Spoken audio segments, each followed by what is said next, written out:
Assalamualaikum warahmatullahi wabarakatuh. Salam dan bahagia. Perkenalkan, kami dari kelompok Trilogi Kepemimpinan yang beranggotakan 1. Arfrian Sukoco, kedua Trisulasi, ketiga Thomas Reno Pratama Hadi, keempat Rizky Rahmadani, dan yang kelima Fitian Ferry Sukma Perdana. Kelompok kami akan mempresentasikan tentang rencana strategi dan juga implementasi komunikasi proyek kelompok. Tema proyek dari kelompok kami yaitu program bimbingan Calistung. Baik, selanjutnya saya akan mempresentasikan mengenai latar belakang program bimbingan Calistung.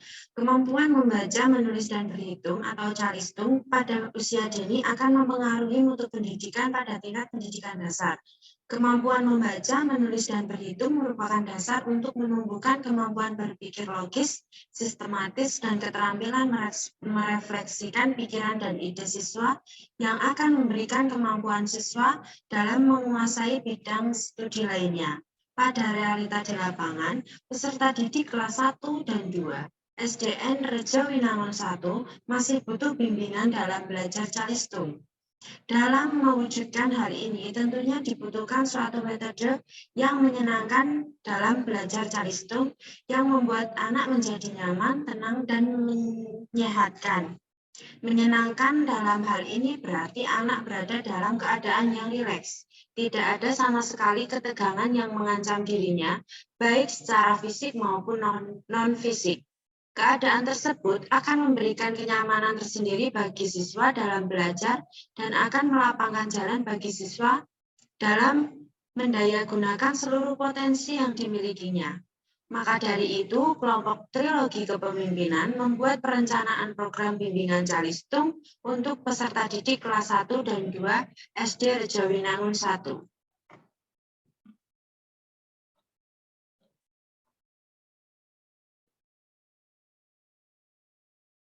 Yang selanjutnya mengenai tujuan pelaksanaan program. Mengabdikan diri dalam mengembangkan kualitas pendidikan dasar utamanya dalam membaca, menulis, dan berhitung. Yang kedua, mengarahkan anak-anak cinta membaca, menulis, dan berhitung atau Calistung.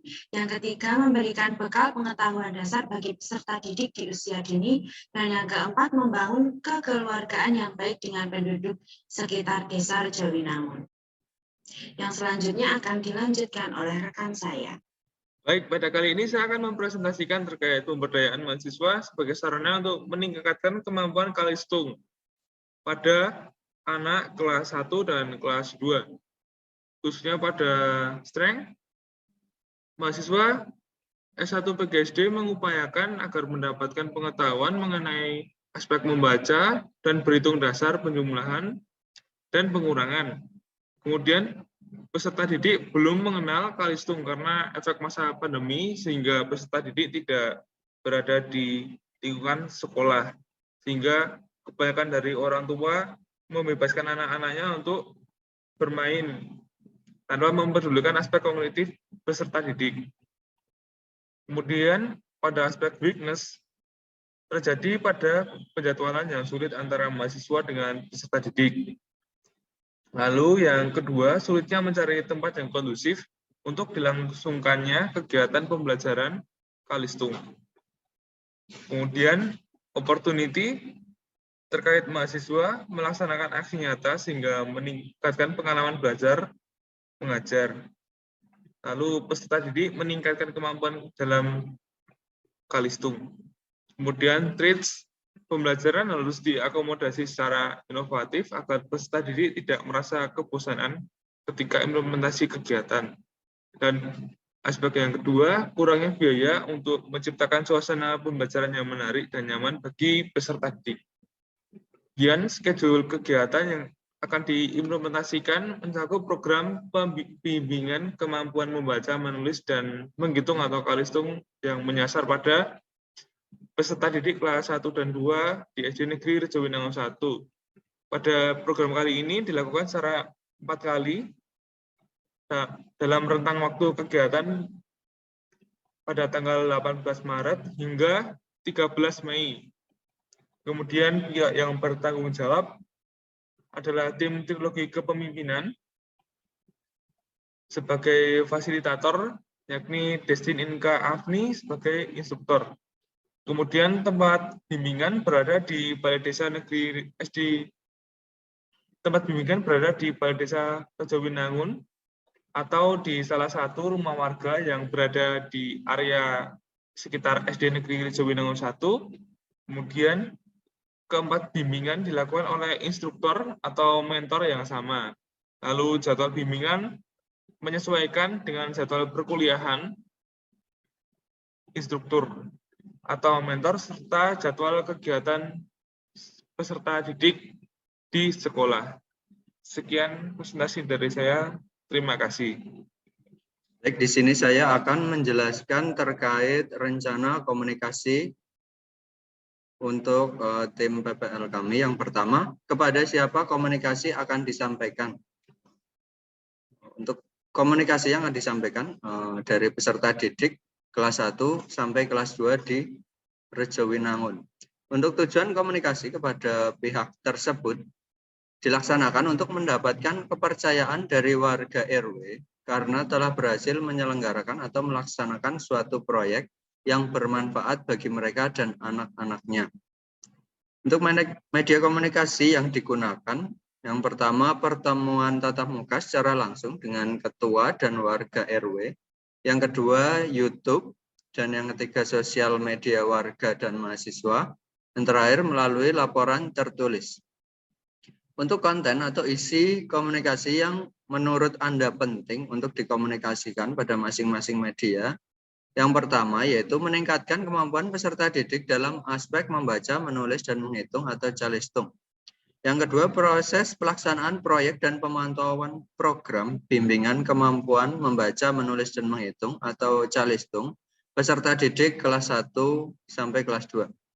Yang ketiga, untuk hasil evaluasi dan manfaat program bimbingan kemampuan membaca, menulis, dan menghitung atau calistung peserta didik kelas 1 dan kelas 2. Untuk template yang selanjutnya berkaitan dengan perencanaan desain komunikasi. Untuk anggaran perencanaan desain komunikasi, yang pertama terdiri dari pertemuan tatap muka secara langsung dengan Kepala Desa Rejowinangun. Hal ini dilakukan untuk menyewa tempat dan juga menyampaikan detail pelaksanaan kepada Kepala Desa.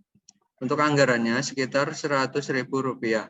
Yang kedua, untuk pembuatan anggaran pembuatan video YouTube sebesar Rp30.000.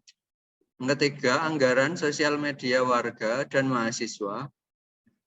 Dalam hal ini pembuatan konten sekitar Rp30.000. Selanjutnya, laporan tertulis dalam bentuk anggaran cetak dan diseminasi laporan tertulis, print materi, dan juga print media. Untuk print materi sebesar Rp39.000 dan juga print media Rp50.000. Jadi total anggaran untuk perencanaan desain komunikasi sekitar Rp249.000. Pihak yang bertanggung jawab atau person in charge PIC. Yang pertama, pertemuan tatap muka dengan peserta didik.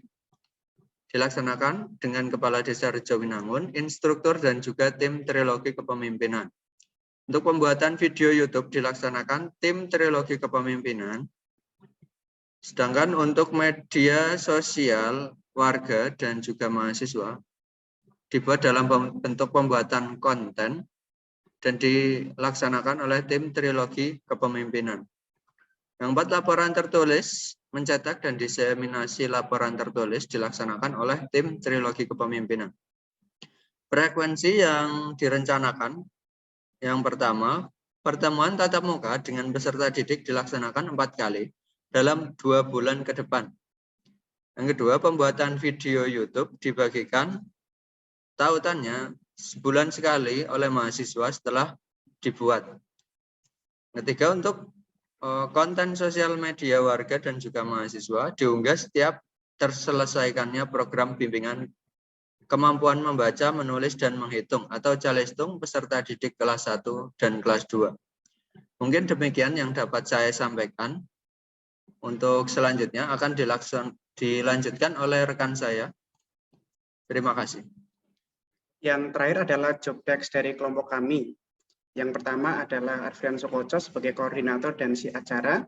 Ada Trisulasi sebagai si sekretaris, kemudian Thomas Reno Pratama Hadi sebagai si publikasi, dekorasi, dan dokumentasi, Friski Ramadhani sebagai bendahara dan si konsumsi, dan yang terakhir saya, Fidian Ferry Suma Perdana sebagai si perlengkapan. Sekian presentasi dari kelompok kami. Segala kesalahan kami mohon maaf yang sebesar-besarnya. Wassalamualaikum warahmatullahi wabarakatuh. Salam.